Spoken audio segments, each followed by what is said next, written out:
Time for another Dashing Dan's Olympic Adventures for Aussie Home Loans, and they deal with anyone in Australia. They've got clients in every state and capital. They do Zoom as well, and their areas of expertise include first home buyers, equipment loans, car loans, and personal loans.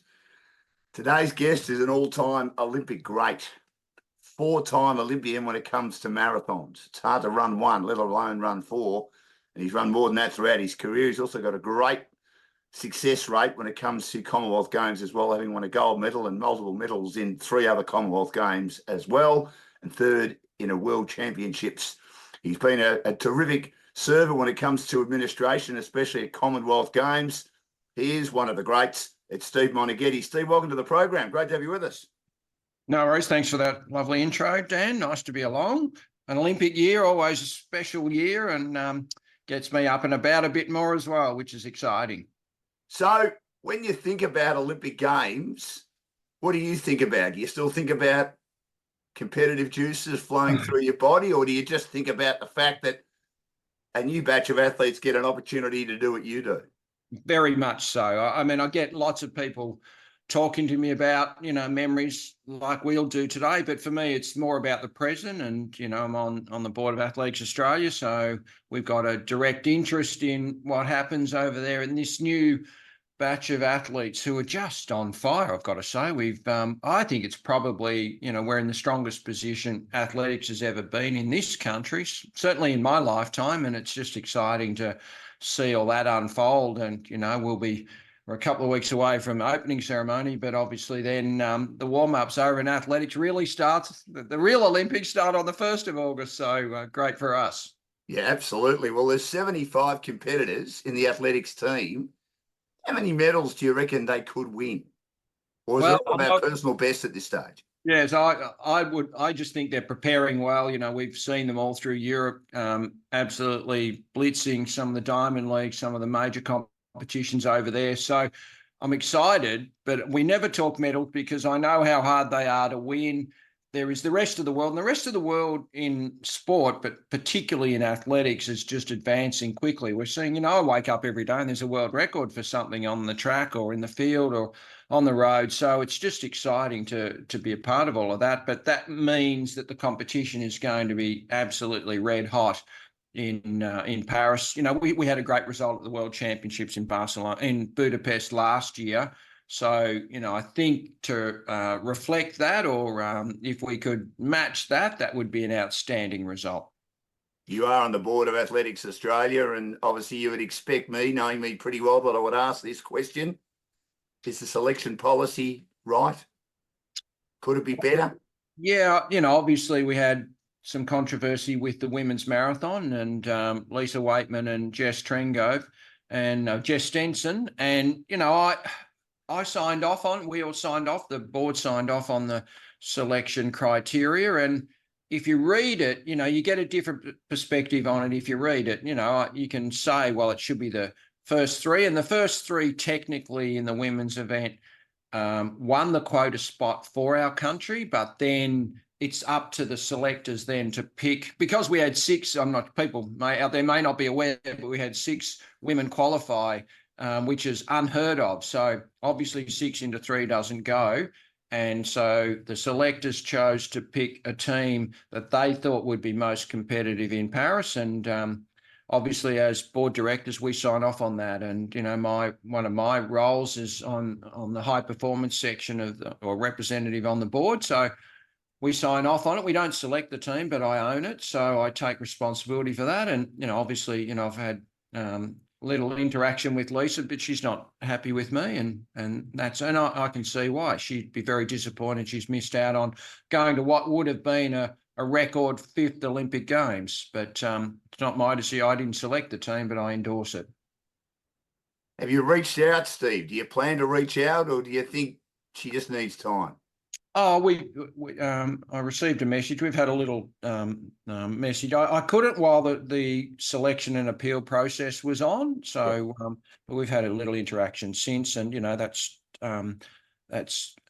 not for me to put out publicly. But that's been it's been a difficult process. Obviously, her and Lockie are friends of mine. And it's always difficult now. It's put a a wedge in the friendship. There's no doubt about that. But, I don't know, you take these roles on, and like when I was a chef de mission, it's not a popularity contest. You do what you think's right by the organisation, and that then is going to disappoint some people. And, we need to celebrate the people who are in the team. And whilst I can talk about Lisa and the disappointment for her not being selected, we can also celebrate those who are selected and get to go to Paris. That's what we're here for, to talk about the Olympic Games and the future of our sport, and it's in good hands. Did you take into account that Jess had made a great comeback 6.5 months after the birth of her second child? You thought, well, that was an outstanding performance. It had probably exceeded expectations. To be perfectly honest, Dan, I have not actually considered the twos and fros. I'm kind of a person who I delegate responsibility, and whilst I say I endorse a team and I own it, I left the selection completely to the selection committee. I did not interfere. I haven't spoken to them. I had no interaction with them. Basically, I think you know me well enough, and the people around me and people who would know me, I've always had a really good support crew around me. And once I get them on side as a support team, I give them responsibility and I trust them implicitly. And that's how it's worked in my life. So, I gave that or delegated that task. We at the board delegated that task to the selectors, and I let them have the autonomy that they should have as selectors. And whether I agree or disagree is irrelevant, because it's not my decision.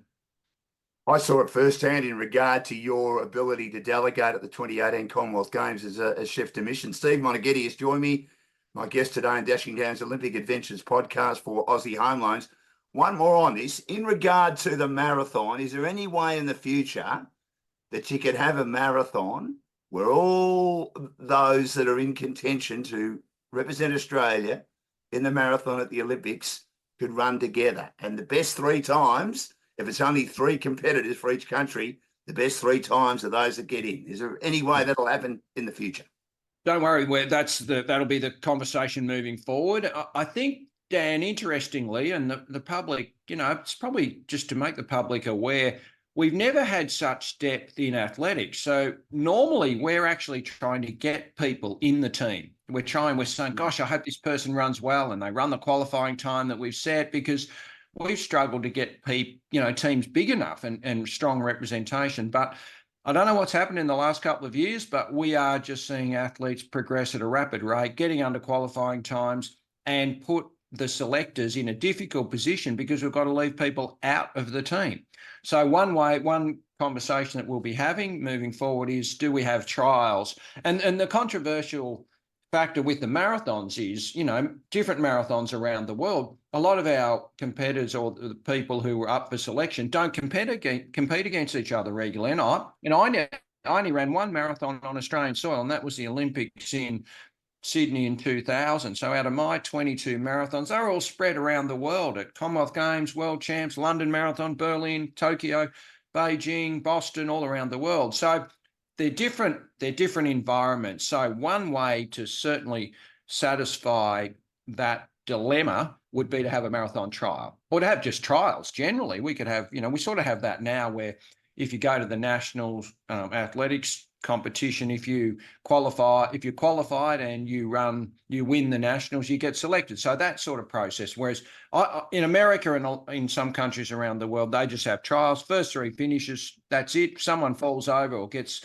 caught up in a race, like we saw at the American trials, and they fall, then they're not considered. End of story. And it's black and white.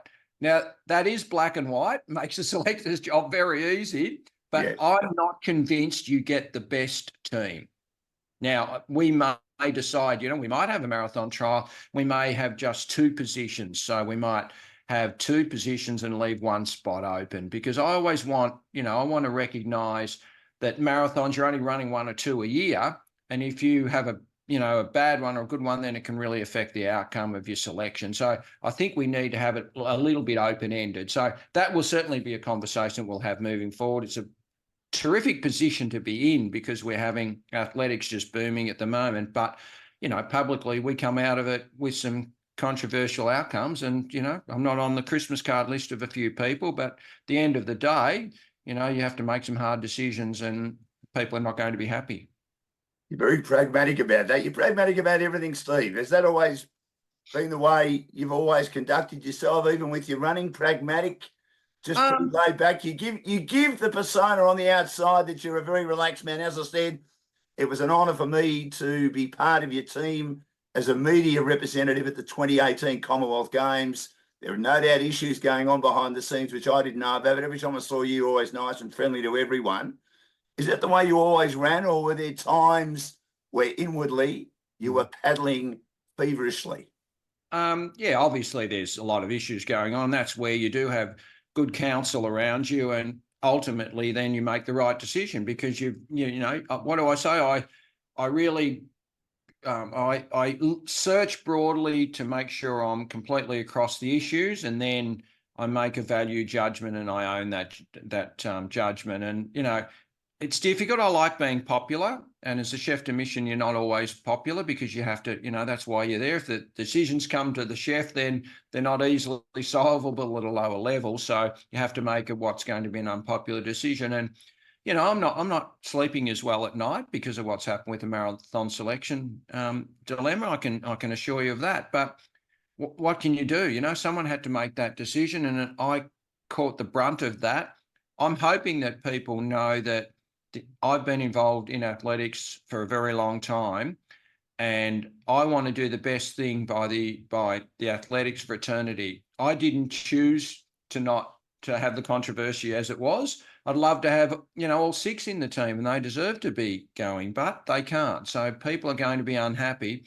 And unfortunately, because I'm on the board, I get, some criticism for that. And that doesn't make me happy. But when you're in positions that you have to make decisions, then obviously sometimes you're not going to be popular. So you got to take it like that, Dan. The good with the bad. It's not always good upside, and you're trying to make a difference in life. I'm a person who tries to make the community a better place for me being in it. Sometimes that happens, sometimes it doesn't. Depends who you talk. Yeah, correct. The great Steve Moneghetti has joined me, 4-time Olympian. Dashing Down's Olympic Adventures is our podcast, and we're here for Aussie Home Loans to deal with anyone in Australia. They've got clients in every state and capital city, and they do Zoom as well, as Steve and I do, and as I do with most of my guests on this podcast. Now, you spoke before about depth. I've just had a chat with Ebony Lane, who'll be running the 4x100 metres relay, which is fantastic achievement by her. Why is the depth so good, Steve?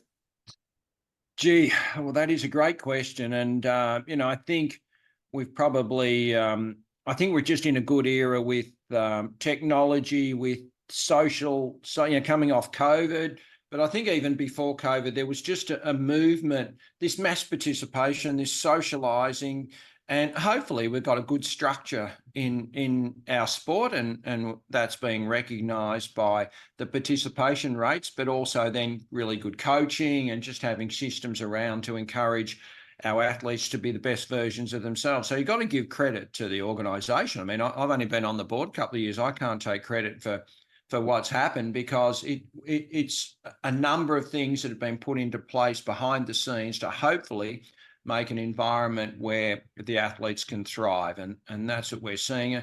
I think there's, there's more public, I don't know if it's respect or understanding of the work that athletes are putting in, and the support for that has become a bit more positive. So I reckon that's kept athletes in the sport more and for longer. They've got more social awareness through social media. So they've probably become a lot more supported. So there's a good environment for them to be the best versions of themselves. And we've seen that depth really improve across our sport especially and I'm not going to pick on one specific area, but females, our women are just absolutely dominating. Most of our success has come through our female athletes, which has just been outstanding. And, we're seeing a growth both at in recreational running, but just in the sport in general from females across the board, which has been just outstanding to see. Now, Sinead Driver's 47 years old, and she's running an Olympic Games marathon. Why do you think I mean, you retired at 38 from running Olympic Games. I reckon you could have kept going. Looking at you now, I reckon you can still keep going, Steve. I tried to run with you at the 2018 Commonwealth Games just for a general run, and sorry, Dan, you're too slow. And within 5 metres, I've lost you. Didn't know where you were, so you could keep going. She 47. It's an unbelievable performance, isn't it? And that's again where I think we've extended people's careers. And, Sinead didn't start competitive running till she was 33. So she's sort of had that 15-year window of opportunity, and she'll hopefully for another few years yet. So I think we're seeing people stay in the sport longer because of the support. I think all three of our female marathon runners are all got families and jobs and lives. But they've been able to continue to stay in our sport, hopefully because the system has allowed them to thrive within our structure, no matter what your age. And that's how it should be. And isn't that great to see? And, I probably had a long career, and I think I was at the end of my competitive running days when I retired. But I retired not because I wasn't supported, but because I'd achieved everything that I thought I could achieve, and my body was starting to tell me that. So isn't it great that people stay in the sport and they retire or they stop of their own volition, not because someone taps them on the shoulder or because they've got to get a full-time job or their family things or there's issues external to their sport. And that's what has happened certainly in the Australian environment. And that's not just within our marathon runners, but across the board. And isn't that how it should be? You know what? Why should we should be welcoming people to be involved in sport at any stage of their lives and for as long as they possibly can. I have a passion for running. I still run every day if my calf settles down and allows me to, because I love what I do, and it not does it define me. I like to do it and I want to do it, and I'm a better person for it. So the benefits of sport are untested, both at the elite level and at any level that you do it at. How many Ks a day would you run now, Steve? Well, I was running about 70K a week, so about 10 a day. But as I say, I've had a bit of a calf issue the last couple of months. It's just sat me on my bum. But I'm on the walk-run program, which can be a bit awkward. People see me out running or walking and they kind of go, what's going on? But it's not by choice. So hopefully I'm transitioning back to getting going a bit. I'm slowing down, but, I still love to get out and get those competitive juices going. Once a competitive animal, always a competitive animal, I think. So it's nice to be able to still apply my trade at the level that I am. It's, it's obviously not at a high level, but it's still personally satisfying for me, Dan. Now, Steve, I'll ask you the important question about your career first. 22 marathons, lots of training. Do you reckon you could tell me how many pairs of runners you went through?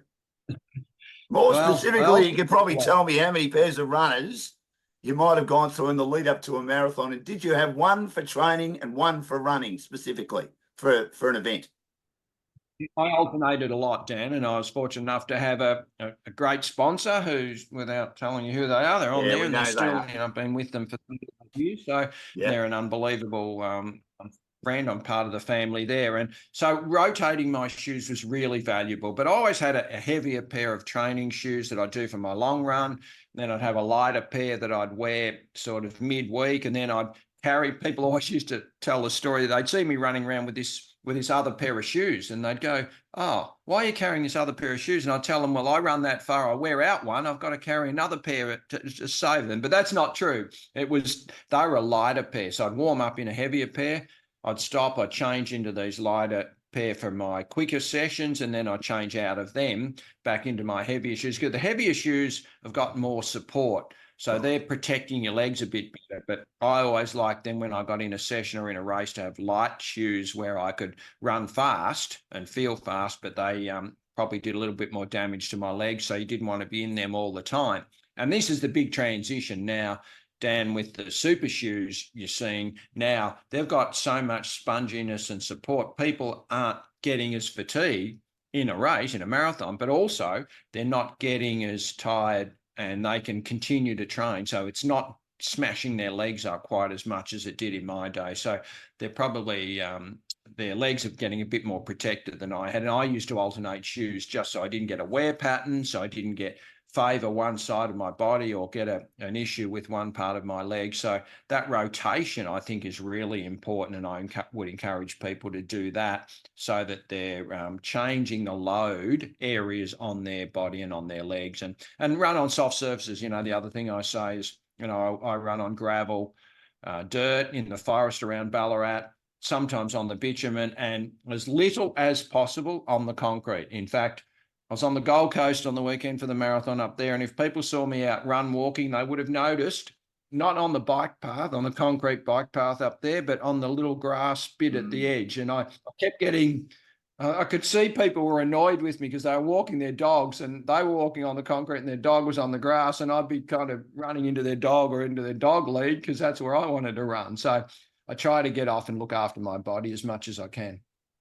The great Steve Moneghetti has joined me for Dashing Gans Olympic Adventures podcast for Aussie Home Loans. They've got over 25 lenders on their panel. 4-time Olympian, 3 times. He finished top 10 in the marathon.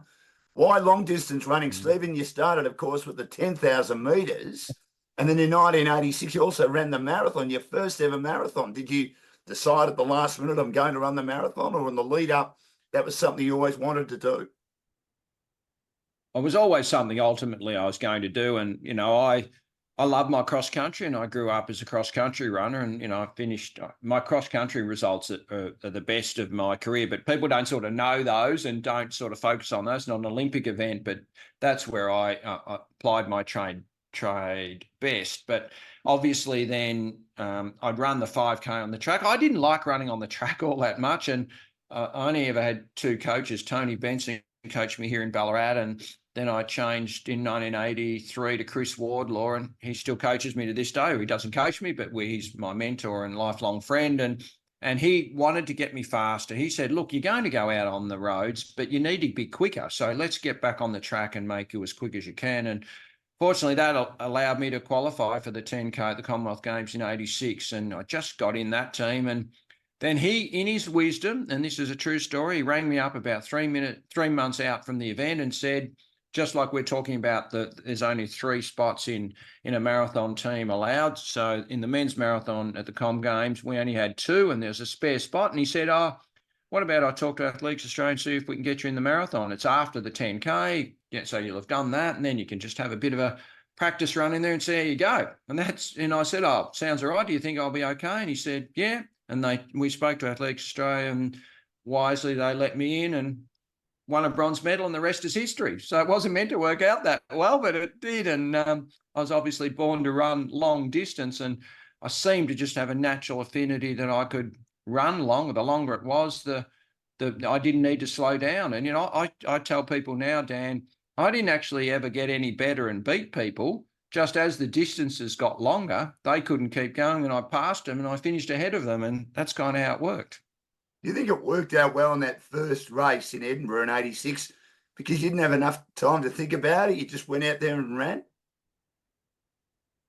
Well, I was pretty comfortable. I was in 10K shape, so I was fantastic shape for the first 10K. And even the next 10, I was still traveling pretty well because, I was starting to get a little bit tired, but I'd been doing, I'd run sort of, back in those days, it was 18 miles, which is about 30K. And Chris said just add a couple of miles on. So I'd been doing some 32K runs. So I didn't have any trouble sort of 25, 30K, but my God, I got really tired when I got out of my comfort zone at about 35K. But by then I was sort of in the medal position. Deke was up the road, and I was running with a Canadian guy, and we were in silver medal position, and kind of thought, well, this is going pretty well. I just have to hang on for another, half an hour, 20 minutes, half an hour, and I'm going to win a medal. So that mental just stimulation of suddenly thinking, wow, I could win a medal here. What's going on? And we caught sort of the guy who was in second, so that we were sort of pretty clearly in second or third. So I just kept running along and didn't get tired, and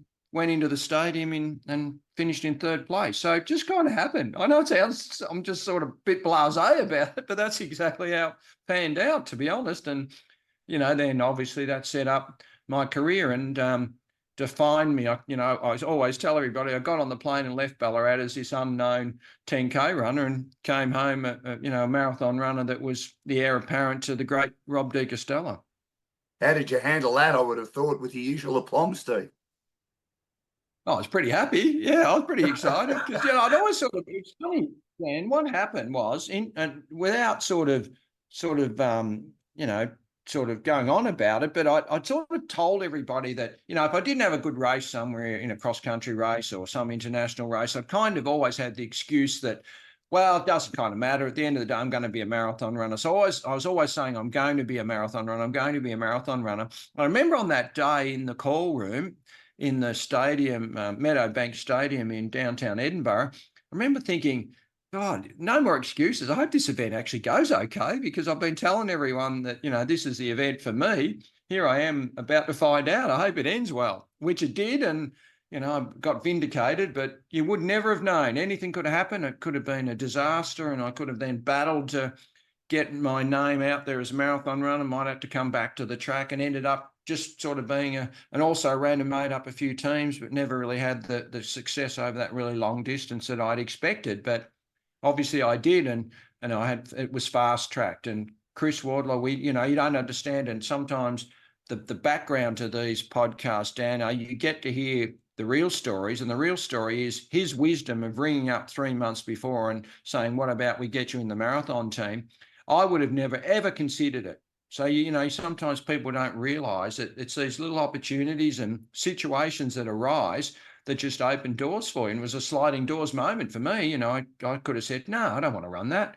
And I said, well, do you think I'll be okay? And he said, yeah, I reckon it'd be good for you to jump in. And I trusted him implicitly. And in the race, the outcome was fantastic and set up the career and the reason I'm on here today, obviously.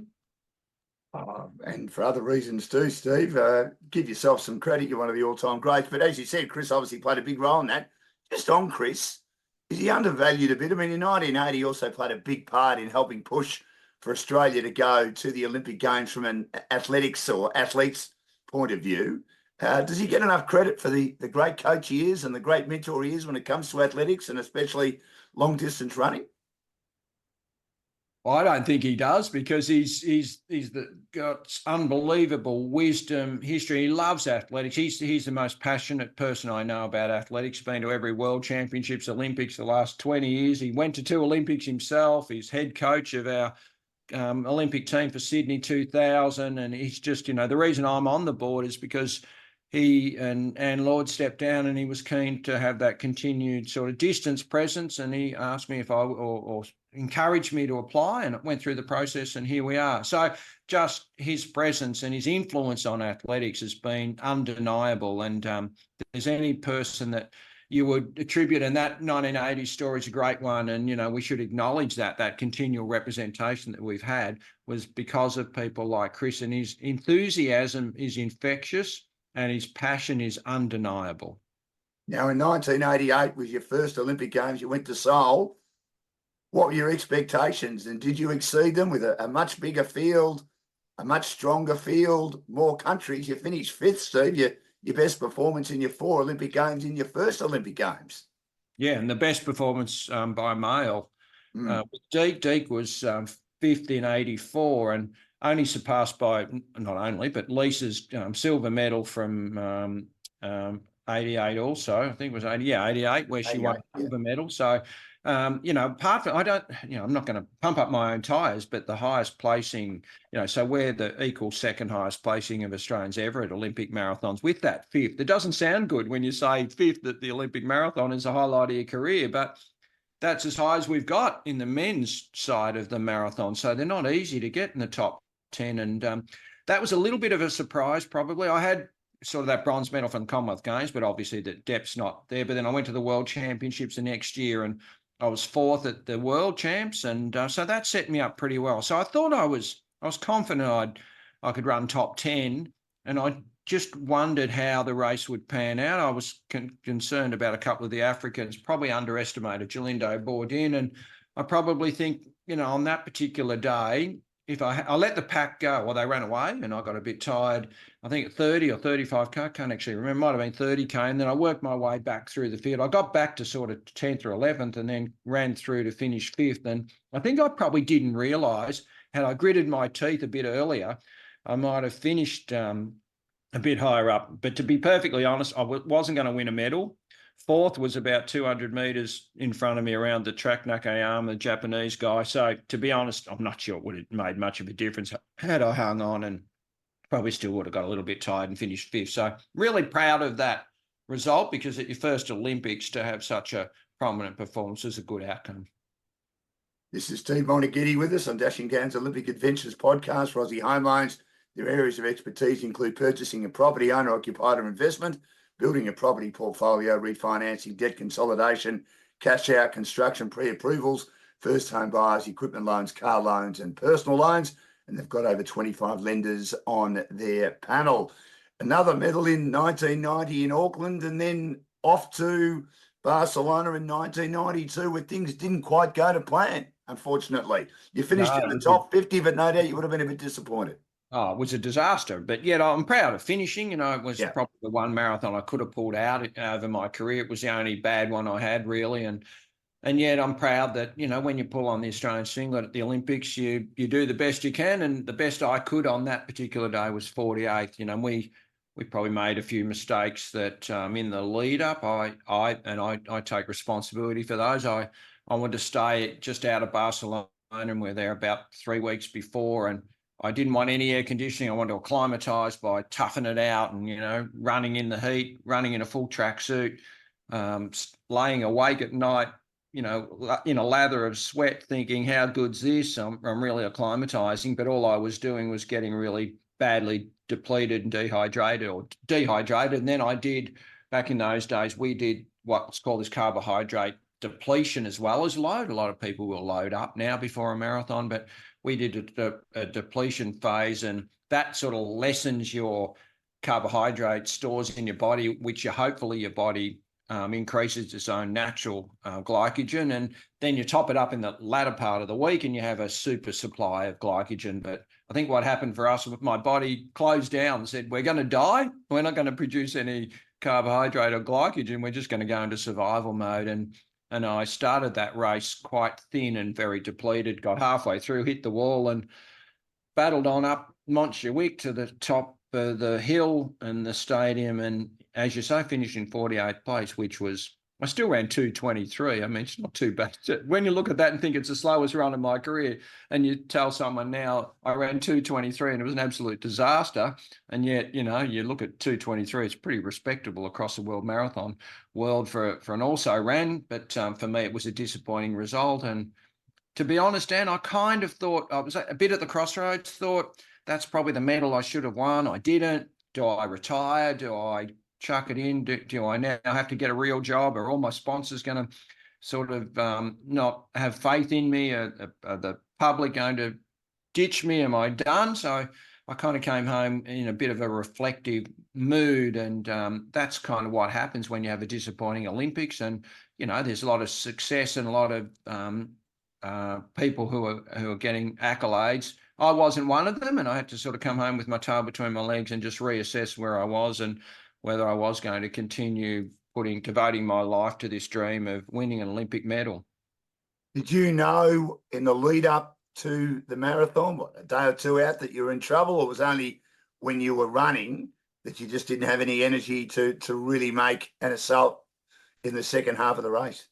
No, I thought I was in great shape. You know, I was light. I was ready to go. I was in the best shape of my life. And I tell people, and if you look at my results, 1992 was the best year of my running life. But just not, I didn't run well at the Olympics, but that's what people, you know, you're defined by that. So I was in great shape. I'd broken the world record for the half, ran a 10K personal best not long before, broken the Lapa Lake record that still stands, and I was just in great shape. But, and I was on the start line thinking, yeah, this is my medal waiting. And then I was kind of started and I just didn't feel great, which often happens early on, and I'm waiting to sort of get going and for my energy levels to kick in. And I got to halfway and I felt really flat, and there was about 40 of us in the lead pack. We're just jogging and they surged a bit at the front and I just could not respond to that surge. And I suddenly thought, oh, gee, what's going on here? I'm not sure I am going to run out of this. And I just went into survival mode then and realized I'd hit the wall, and I could just need to get all my personal, forget about medals, forget about the lead pack, and just start thinking about getting this little body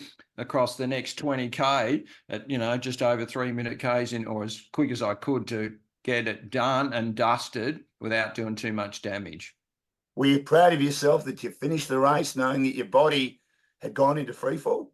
Absolutely. And I was really frustrated in the race and disappointed. And, you probably, people won't know, but Tanya, my wife, and Chris Wardler are on the course, and they suggested I should stop and pull out. And I wasn't going to be doing that. So, I'm proud.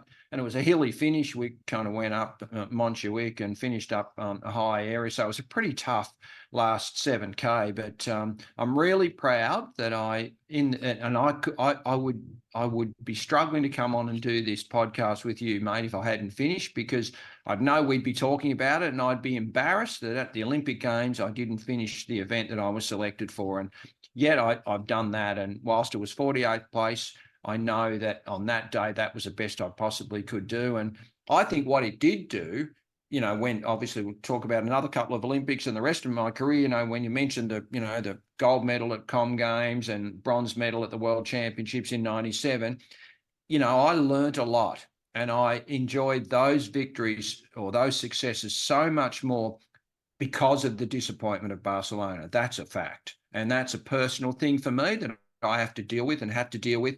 And I'm really proud that I ran a very disappointing race. It was the best I could do, but publicly it was seen to be a disappointment. And for me to be able to turn that around and then go to international competitions and have the success that I did is a testament to my character and my resilience. And I'll tell you that on here proudly, that is, it tested my character, and I didn't show weakness. I decided to, learn from it, get back out there, work hard, and the results were as a result of learning that lesson and the work ethic that I had following that disappointment. So it made you a better person and a better runner, you reckon? Absolutely. And I'd never had a bad marathon. So when I'm coaching, when I am talking, when I am in situations where I'm talking to marathon runners or I'm talking to athletes in the village, I'm coming from a far better position of strength, having been through adversity myself. If it was all just, all happy days and great races and I just won medals, hit left, right, and center and had great success, then someone comes to me and goes, I had a really disappointing result. Can I talk to you about it? And I go, well, I'm probably not the person to talk to because I never had a bad result. Everything was happy days and I don't really know what you're going through. So go and see somebody else. But having been through it myself and come out the other side, I think a better person. I'm absolutely more educated to be able to deal with that and to pass on some advice to other people. How long after Barcelona did you decide you wanted to keep going? And did you have a break after it? Yeah, we came home. We had a holiday on the Greek islands on the way home and had a couple of weeks off and didn't do a lot of running. But once I got back to Ballarat, interestingly, I was surprised. I probably felt like I'd let the country down. And I'm thinking, wow, everywhere I go for the next, 12 months, people are going to be not able to talk to me or ripping into me and saying, you disappointed me, you let the country down, blah, blah, blah. People were really good, Dan.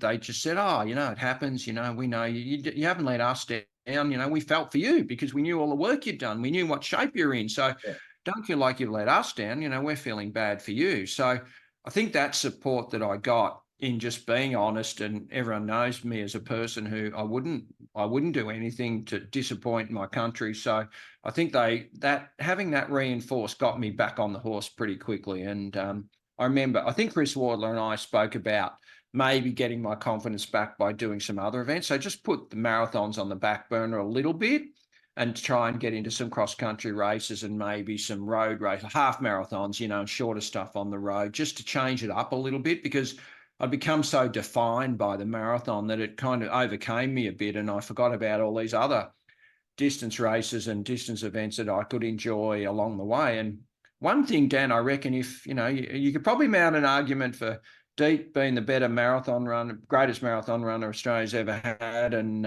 with Lisa Ondieki, And then you can probably say Craig Mottram's the best sort of 5K runner we've ever had. But I reckon if you, and here I am pumping up my own tyres again, if you said, who's the best distance runner we've ever had, I reckon across the board. You know, I broke world records for the half marathon.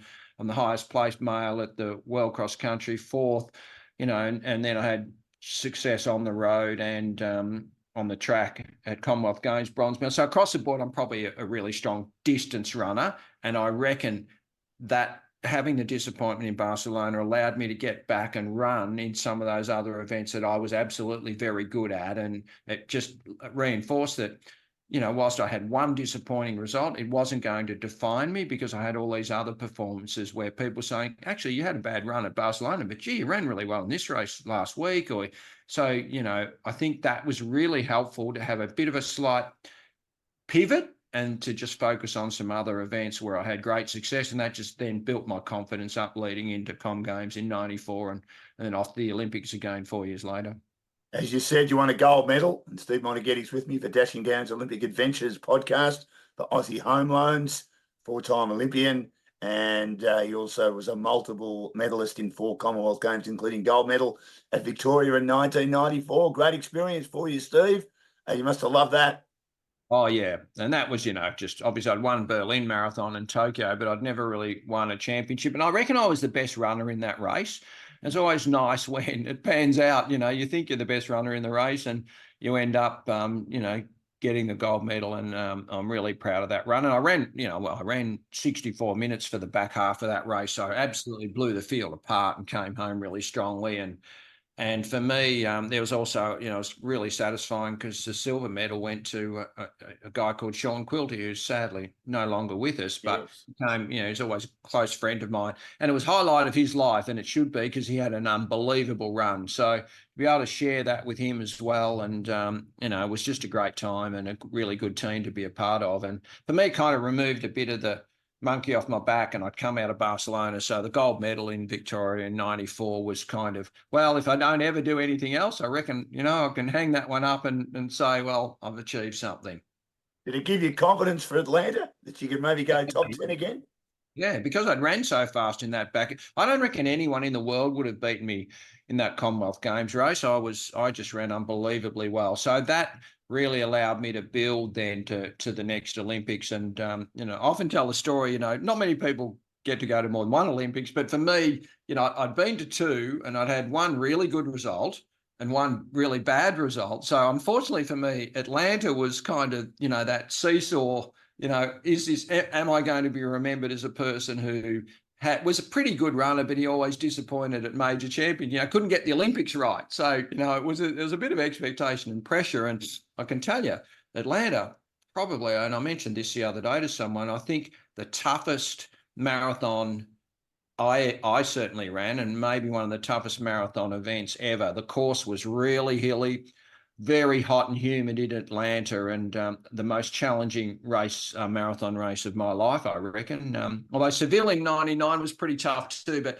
I think the course and the humidity in Atlanta could not be underestimated. And, you know, you mentioned, I think, you know, I finished 7th. I wasn't sure myself, but the only reason I remember I finished in Atlanta is because I was closing down on 6th.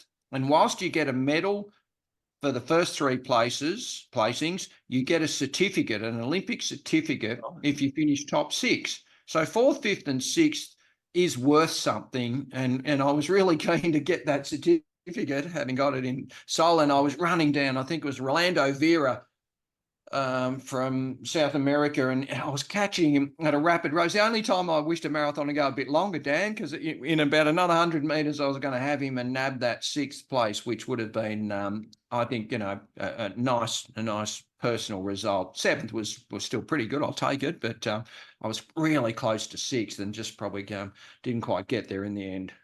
Is it horses for courses training, Steve? So you knew that Atlanta was going to be a hilly course. You did a lot more hills than you would normally do in the leader. Yeah, and a lot more heat acclimatizing. I'm not sure how long we've got, but I, rather than go to Sant Cugat just out of Barcelona and be sweating up overnight, I learned a lot about heat training, and I think I actually worked out the formula for me. I've told people, I'm not sure if people listen or don't listen, whether they do it now, but I actually used the heat chamber at Ballarat University. So I didn't go to a hot weather place. What I did was I trained in a heat chamber, and then I recovered in the natural environment of Ballarat, we might say. It was freezing bloody cold, invigorating, as we're only allowed to say here. So I was in, sweating it up, and then I'd come out of the heat chamber and just get on with life. And I think the thing with heat acclimatizing is exercise in the environment, recover out of it. So if I had my life over again, I would have done that before Barcelona. What I would have done at Barcelona is I would have trained in the heat, but I would have stayed in an air-conditioned environment and kept hydrate so that I recovered in a cooler climate. So that's kind of my story now. Any words of advice for heat acclimatizing, that's what I would do. So I did that before Atlanta. We went to Atlanta 12 months before. We came off the Gothenburg World Championships in 1995 and flew to Atlanta so that I would understand what the conditions were like when I got there 12 months later. And we got off the plane at Atlanta in 1995. Dan, it was unbelievably hot. It was horrendous. Oh my God, I thought we were going to die. And I remember Tanya was with me, and a couple of other marathon guys, Troopy, I think was there, and a few other guys. And we looked at each other and said, oh my God, we cannot run a marathon in this. This is just going to be just horrendous. And so I prepared us. So we had 12 months then to get ready for. So when we came back to Atlanta, we knew what the climate was going to be like. And it was hot, humid, and hilly. The three H's. And I think at the end of the day, I think, I managed all of those pretty well. And seventh wasn't a medal, but it was still a pretty good run. The hottest marathon that you've run in, distance-wise, Steve? No, Seville was. I remember the story from Seville. No, that was a World Championships. We're driving out on the bus out to the stadium to watch the athletes because the marathon was on a few days later.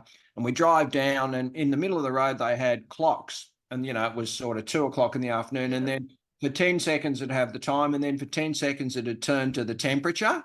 And it was like 45 degrees. Oh. And anyway, a few other countries, they lobbied to get the organisers to turn the clocks off because it was just doing their head in. Every time we're going out to the track, you see the temperature at 45 degrees and you think, oh, yeah, this is going to be fun. We're going to run a marathon in 3 days' time. Not likely. So they turned the clocks off. That's how hot it was in Seville.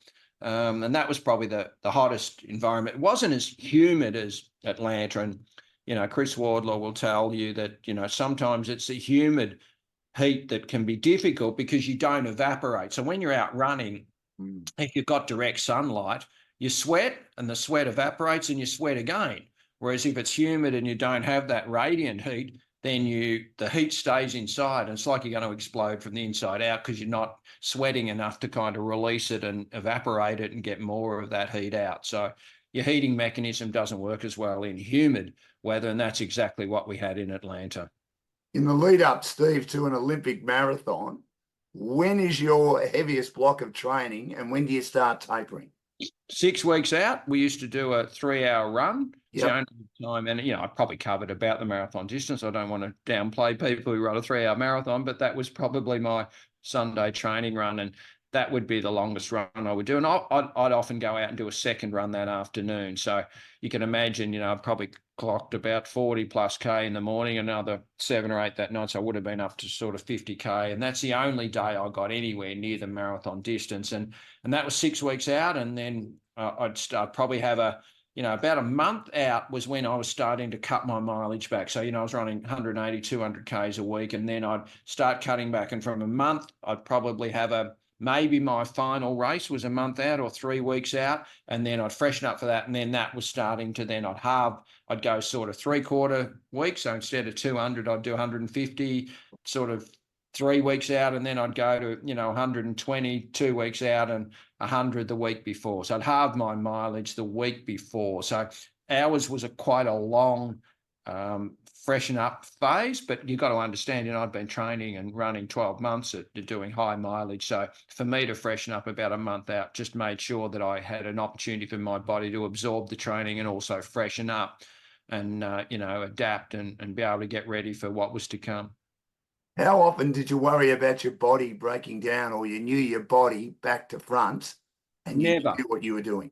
Absolutely never. And every day I finish a run, and I haven't got a niggle, it's a happy day. But back then, I never, I had Pete Howley, my physio, who travelled with me and treated me, and I saw him a couple of times a week, and he was fantastic. And he orchestrated getting me to go and see him because my body was showing signs early on of having a few niggles. But once I started seeing him, his preventative treatment was just outstanding, and I never considered an injury. I mean, I had some injuries, but they were just a bit of an anomaly, and I'd go and see Pete and have a couple of days off or a couple of days treatment, and before you knew it, I was back out running again. And I just sort of modified my training rather than had to stop. And they were little blips on the horizon, and the rest of the time it was uninterrupted training. And there is no doubt that is part of the success that I had, being able to be biomechanically pretty sound and uninjured, so I could just keep building this platform of training over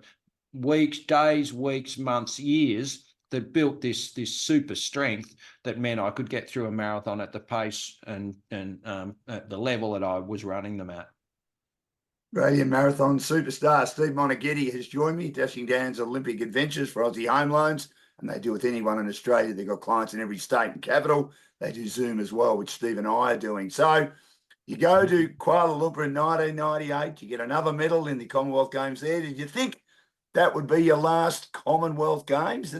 And then obviously you were keen to get to Sydney for home Olympics, weren't you? I was, yeah. And I think, I chose to run the 10K at Kuala Lumpur because I'd got my full set of marathon medals. So I think I was changing it up. So I needed, something to just make me excited about continuing to train at the level that I was training. So Commonwealth Games in Kuala Lumpur, I wanted to go, but I think, having another goal of running the 10K on the track was really terrific. And I think Troopy had moved to Ballarat, and we did some really good track training. So it actually just freshened me up a bit. Or not, what it sparked me up, didn't freshen me up, just gave me a sort of a new lease on life. And then obviously I knew that Sydney was coming up. They'd announced it in 1993. So I'd had this lovely 7-year lead up to think, well, I'm going to be 38 years of age. God, if I get to my 4th Olympics, then that'd be a fantastic achievement. It'd be, a lovely place to retire. And it all played out as it should have. It was almost, I didn't quite win a medal, but I ran pretty bloody well and had a great day. And it was almost the perfect place to retire and environment to retire in. You finished 10th. Do you think, you said earlier you get a certificate for finishing top 6, which I think is great. Do you think, though, because marathons are so hard to win, that if you finish top 10, it's like winning an Olympic medal for a marathon? I was on that day for me because, I'd been around so long, and you think back to 86 and having had sort of 15 years of a world-class career. And, all of I don't want to overplay it again, but, all of my marathons were major events because my first one was the Commonwealth Games, so I had 4 Olympic marathons, 3 Commonwealth Games marathons. Then I had, I think I had 4 or 5 Londons, a couple of Tokyos, Berlin, Boston, Beijing. They're all big events. So I didn't have any marathons that were just sort of little itty bitty marathons that no one cared about. So I think for me to actually be able to have a career for that period of time at such a high level was amazing. And for me to be able to then, to close the book on my international career by running my first marathon on Australian soil at a home Olympics in front of home crowd. And, I also tell the story of, on the balcony, we're about to start. It was 4:10 on Sunday afternoon. All the other events had finished, and there was we were on the start line just out in front of North Sydney Oval on Miller Street, and there were people yelling our names, Troopy, Rowdy for Rod de Hayden, and Mona for me, and I'd never had this before. And then gun goes, and 42K almost, and we had the bit in the sort of Olympic Boulevard, and in the stadium where there wasn't spectators, but for the rest of the road, people were yelling out my name. It was unbelievable. I'm thinking, how good's this? What have I been missing for 15 years? And have that home support, and then to sort of burst out onto the stadium and have 120,000 people cheer and have my family there. Oh my God, it was just, and for me, I ran through the fields. I came into 10th place, and I reckon that's about where I was at the time. 10th in the world at 38, having had the long career I had. I reckon that was pretty fair result and as good as I could have expected. And then to be able to do that in front of a home crowd and cross that finish line, knowing job done, was just the perfect storm. You had some difficulties during the race. It didn't look like you're going to finish top 10 until you got going in the back end, Steve. Yeah, I don't know what happened. I maybe a couple of dietary things, and someone sort of did this coffee thing where I didn't have coffee for a few days, and that's meant to sort of delay the release of your glycogen. And then I hoofed a couple of coffees down at the village before we went out to the start, and maybe I had too much coffee then, and it kind of delayed my glycogen because I couldn't get going early. And then, gee, once we went over Anzac Bridge and through the back end of the race, I was just feeling fantastic, and I was just storming home. And again, if the marathon had kept going a few K longer, I might have got up a bit higher. But at the end of the day, it's 42.2K, and my result was 10th. And I sit here and talk to you really proud of that result, and to have, ultimately have that 3 top 10 positions in 4 marathons was as good as it gets. And I couldn't really look back on my career and think, I could have had better results, but I think the overall consistency and the longevity of my career is something that I'm really proud of. You never thought of 2004? You knew that was it? It was all over? My body wasn't coping with the training, and I think that's what you got to think about. And we're on the Olympic Adventure podcast with you, Dan, because it's a lead up to the Olympics. But it's not when you should be paying attention to athletes. It's the 6 months, 12 months, 10 years beforehand, and it's all the training that they put in to allow themselves to be called Olympians and to represent your country in Olympic Games.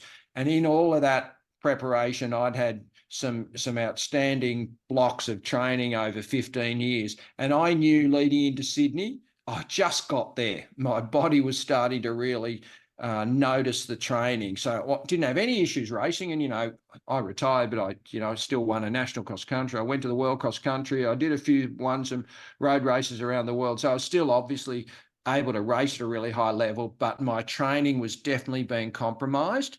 And I knew I could really sort of squeeze the last bit out of this aching body, or I could just retire, give it a little bit of a rest, and probably have the longevity that I have, Dan, because I'm still running every day, because to some degree I've looked after my body rather than absolutely burying it by trying to get to that next Olympics. And that's what Athens in 2004 would have done. Mars bar a day keeps the doctor away. It's the rumour I've heard with Steve Moneghetti. Always a Mars bar a day. Is that right, Steve? Love my chocolate and coffee, the two things that define me in life, as people know me. And what a great, what a match made in heaven.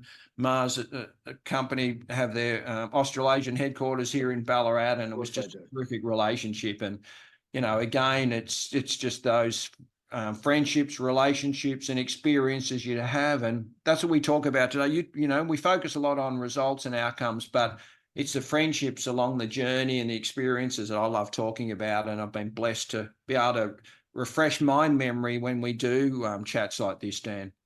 Now, talking of relationships, one person has been with you right throughout it. She's been a saint, no doubt, and she's been there in every race you're involved in, is your wife, Tanya. What does she mean to you, and what was it like having her support throughout every single race that you're involved in, Steve, as, of course, you were growing a family too, 4 children, 3 daughters and a son? Exactly. And undivided support. And it's incredible.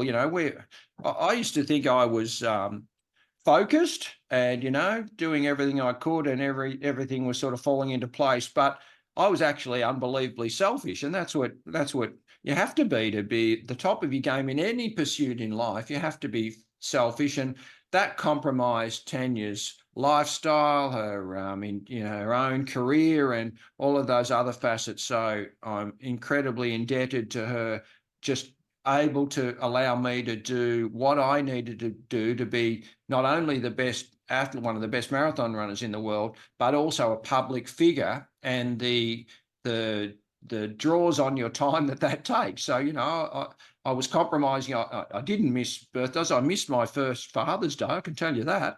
I was on a plane tripping home from overseas. So missed my first Father's Day. So these compromises that I made along the way, that Tanya's had to absorb her whole life to be the rock behind the public figure and allow me to have the career I had. And I can't thank her enough. And you've given me a chance to do that on this podcast, Dan, because not many people recognize or realize it. And I hope she knows, but it's good to be able to recognize that publicly. And my kids as well, you know, the only holidays we ever had was off to some running event. You know, we've come back, I said, from the Gold Coast. We had a couple of the kids up there with us, and, you know, I'm off doing my stuff. Well, hopefully they're enjoying being away, but it's not quite the holiday that normal families would have.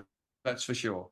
And Mona, make sure you tell people I'm a good bloke, that I'm giving you an opportunity to praise people in your inner sanctum. 2017, you ran the Berlin Marathon at the age of 55. Can I ask why? Because Tanya, I won't tell you how old Tanya was, but she may have had a milestone birthday. So that's what happened, and we decided to go over. And Tanya's not, she won't mind me saying, she's not really from a running background. She worked at Sovereign Hill here in Ballarat and hadn't done a lot of running till we met. And she started doing some training with a group of friends, a group of girlfriends, and I think she's done two. I don't want to get this wrong. You would think I would know, but I think she's done 2 marathons in her life, and I think one of them may have been Paris, when she might have had a milestone birthday, and the other one might have been Berlin, when she had another milestone birthday. So she's done 2 pretty good ones. She's like me. She's only had an international marathon career. She's doing it the right way as well. So that's why we were there and went back to Berlin in 2017 with Tanya and a couple of friends and her girlfriends, and had a great experience. And, you know, I didn't know this sort of happening. I organised to go over with a running group, Dave and Fran at Run Fun Travel. And we went over, and then Berlin, realising we were coming, and Dave knows the organisers. And as it turns out, they started this Hall of Fame, the Berlin Marathon Hall of Fame, inducted 2 members. The first one was Uta Pipik, who won that race when I won in 1990. She won the female section, the women's division, and the other inductee was myself. So how honourable was that? And so if you go to Berlin and go and have a look at the Hall of Fame, you'll see Uta and myself there. And I think there's a couple of other people who've been inducted. I'm not sure if you know them, like Kipchoge and a couple of other people. Oh, I know him a little bit, yeah. I don't know why they bother putting them in, but apparently they've done some marathon stuff since me that might be worth being in the Hall of Fame. So things like that, Dan, come along in your life, and you could never imagine would have happened. But it was great to go back and reminisce a little bit about what happened in 1990, back in those days when I could run. Do you train, Tanya, or you don't have to? I did, and she got injured, and so she sacked me as the coach, and she's sort of done her own thing. And she doesn't. I try to do a little bit of speed work, but she loves running with her girlfriends, and they chat and socialise. And, you know, the rec running's booming, and she's really loving that involvement. She's had a few knee issues, but she's hoping she still runs a couple of 2 or 3 times a week and enjoys being active, and has had her own personal successes in finishing those couple of marathons, which has been great. And Steve, before I let you go, and Steve Moneghetti's joined me for Dashing Down's Olympic Adventures podcast for Aussie Home Loans. Heavily involved in the Commonwealth Games. You were the mayor of the village for 2006 in Melbourne. That must have been a great highlight. Chef de Mission 2010. As I said, I was very lucky to be part of the media team for the 2018 Games, of which you were our wonderful chef de mission on the Gold Coast in 2018. Are you worried about the future of the Commonwealth Games, considering the 2026 Games set down for regional Victoria have been cancelled? Yeah, and obviously I was absolutely devastated when the Games were cancelled from here. You know, we're going to have some events here in Ballarat, which was just a real terrific time was going to be a terrific time for regional Victoria. And I'm on the board of Commonwealth Games Australia too, so we're certainly hoping that we find a host in 2026, and we're still fingers crossed that will happen, Dan, because we don't want to miss one. And, you know, what that might mean for the future of Commonwealth Games. But, you know, they are so important. You know, it's where I got my start. I snuck into that team in 86, and it set me up to have that career that I mentioned, 15 years of continual representation for Australia. So that would not have happened had it not been for Commonwealth Games. There are so many stories like that we need the Commonwealth Games to continue. And you think about multi-sport event, Brisbane 2032 Olympics will be fantastic. Well, one of the main lead-in events for that, the only other multi-sport event at this point in time, would be a Commonwealth Games in 2026 and 2030. So we need to have those lead-up events, and hopefully there is a city, state, or a country that will take them on board. And we're hearing some positive signs, so let's wait and see. But they are so important for me, and I had that involvement 86 to 98 as an athlete. 2002 I was an athlete liaison officer in Manchester, mayor in 2006, and then chef 10, 14 and 18, and then in Birmingham as a board member. So I've had that continual representation. I love Commonwealth Games. I bleed Commonwealth Games, and it'd be a tragedy if we don't see them continue well into the future, because they are such an important hold such an important place in world sport, but more importantly in the Australian sporting landscape too, Dan. What did you like most about being chef de mission, Steve? What I like most? Oh, gosh. There's a few things I didn't like. I think being able to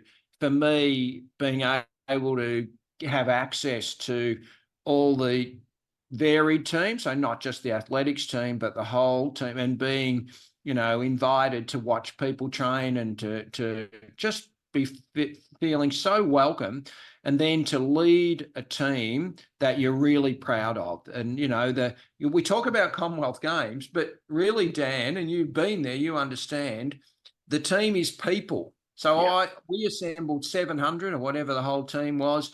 We got those 700 people to all get together, be on the same team, and contribute to make it the most successful team result ever. And it probably was in 2018. So for me to be able to be a part of that, and to lead that group of people who could come together and be united to represent their country and do the best they possibly could for this thing that was Commonwealth Games, but most importantly was you representing your country, that is an outstanding thing. And if you think about the world, most of the stuff, what's on the news feeds right now, Dan, if you get off and have a look at the news feeds, it's doom and gloom across the world.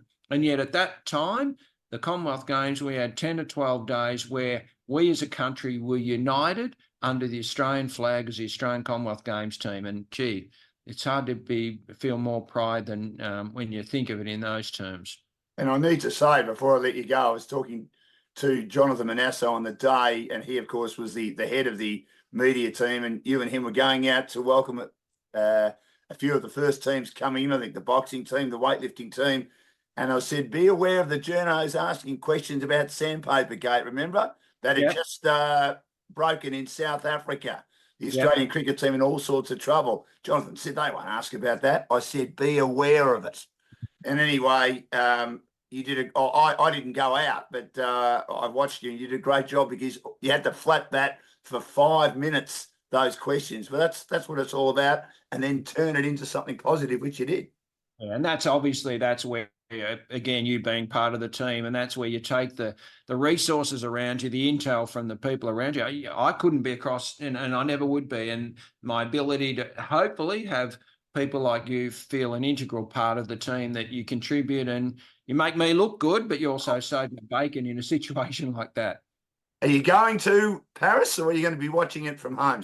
I'll be watching from here. And I'm really hands-on. If I had a role and AOC wanted me to do so, or saw value in me doing something, or the athletics team did, I would, but I'm not a great spectator. So, we send the team away with best wishes, and, I know they'll do the best thing for the country, Dan, but most importantly, they'll have a life-changing experience, and they'll come home having been to 4. You're a different person for when you go to the Olympic Games and when you come home, and that's in a positive way. So I'll be just looking forward to seeing the smiles on their faces, the determination, and the way with which they carry themselves when they're representing their country, and watch it with interest back here.